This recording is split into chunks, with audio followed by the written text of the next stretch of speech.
Minecraft o'yini Markus Persson tomonidan 6 kunda yaratilgan. O'yin ilk marta 2009-yilda chiqarilgan.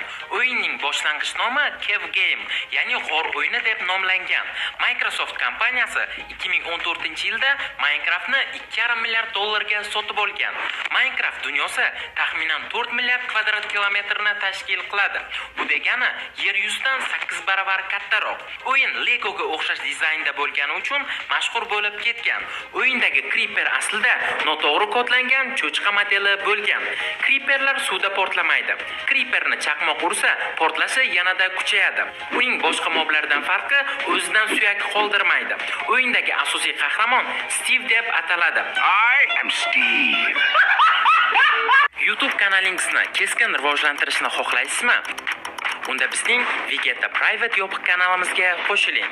Ushbu kanalda sizni kanal ochish uchun tayyor yo'nalishlar, monetizatsiyasiz pul ishlash yo'llari, YouTube bo'yicha maslahat va sirlar, YouTube haqida so'nggi yangiliklar, montaj uchun materiallar va yana ko'plab eksklyuziv ma'lumot va kontentlar kutmoqda. Kanalga qo'shilish oyiga atiga 99 ming so'm. Shoshiling, yopiq kanalda joylar atiga 100 dona. Murojaat uchun Telegram manzil video ostida. O'yinda jami 1500 tadan ortiq turli xil bloklar mavjud. Eltra yordamida o'yinda uchib yurish mumkin. Suv va lava to'qnashsa toshli blok hosil bo'ladi. Yashil bo'yoq olish uchun kaktus pishirish kerak. Oltin olma joningizni tezda tiklaydi. Minecraft dunyosi cheksiz emas. Lavaga to'kilgan narsalar shunchaki yo'qoladi. Qishloq aholisi kechasi o'zlarining uylariga qaytishadi. O'yindagi barcha hayvonlar ozuqaga reaksiya qiladi. Minecraftda har bir kun 20 daqiqaga teng. Minecraftning mobil versiyasi 2011-yilda chiqarilgan. Minecraft dunyodagi eng ko'p sotilgan o'yin hisoblanadi. Minecraftning RTX grafikasi juda realistik ko'rinishga ega. Minecraftda dunyodagi katta virtual qurilishlar qilingan. U Guinness rekordlar kitobiga kiritilgan o'yinlardan biri. Minecraftning sun'iy intellekt versiyasi ham chiqarildi. Qishloq aholisi bilan savdo qilib, qimmatbaho narsalar olish mumkin. O'yindagi bolta qilichdan ko'ra kuchliroq hisoblanadi. Minecraftni yutish uchun Ender Dragonni o'ldirish kerak bo'ladi. Minecraftning maxsus Xitoy versiyasi ham mavjud. Qishloq aholisi o'ziga kasb tanlash xususiyatiga ega.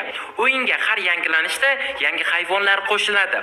Minecraft Yaponiyada o'quv jarayonida muhandislik va dizaynni o'rgatishda foydalaniladi. Bedrockni oddiy rejimda buzib bo'lmaydi. Bedrockni faqat kreativ rejimda yo'q qilish mumkin. Suv Minecraft dunyosining 60% dan ortig'ini tashkil qiladi. Jungli qasr ichida yashirin xazina bor, lekin uni topish qiyin. Minecraftda jami 70 dan ortiq turli moblar mavjud. Minecraftdagi har bir blok o'lchami 1 metr kvadrat hisoblanadi. Qorli golemlar o'yinchilar tomonidan yaratilgan birinchi himoya mobidir.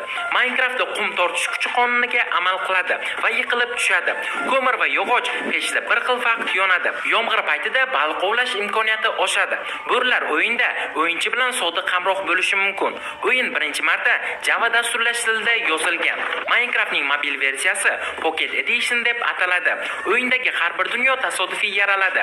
Obsidian blok faqat olmos kirka bilan qaziladi. Minecraftdagi vaqt o'tish tezligi real hayotdan 72 baravar tezroq. Olmalar yordamida ot jonini ko'paytirish mumkin. Slime bloklari sakrash uchun ishlatiladi. Sandiq olovda yonmaydi. Oltin asboblar eng tez, lekin nozik bo'ladi. Olmos asboblar eng kuchli hisoblanadi. Creeperni qo'li bo'lmasa ham norvondan chiqoladi.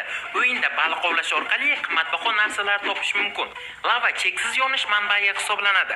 Qovoq shlem sifatida kiyilsa, Enderman sizga hujum qilmaydi. O'yinda tortni qaytarib olish mumkin emas. To'tiqushlar musiqaga raqs tushadi. Qorli golem dushmanlarga qor to'plarini otadi.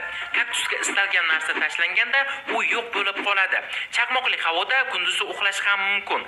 Spider kechasi agressiv, kunduzi esa tinch bo'ladi. Delfinlar sizga xazina topishga yordam beradi.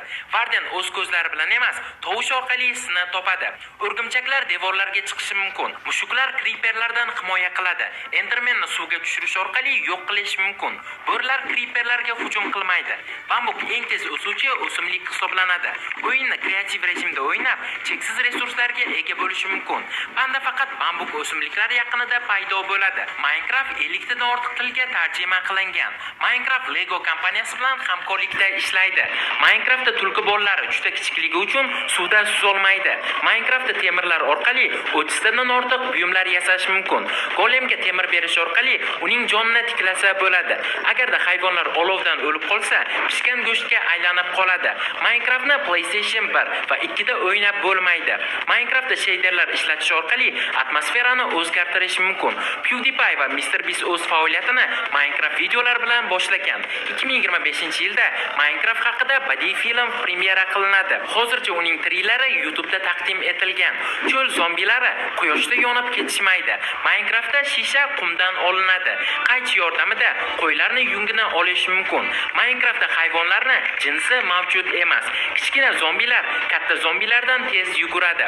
To'tilarni faqat junglida uchratish mumkin. Minecraft Amerikada eng mashhur o'yin hisoblanadi.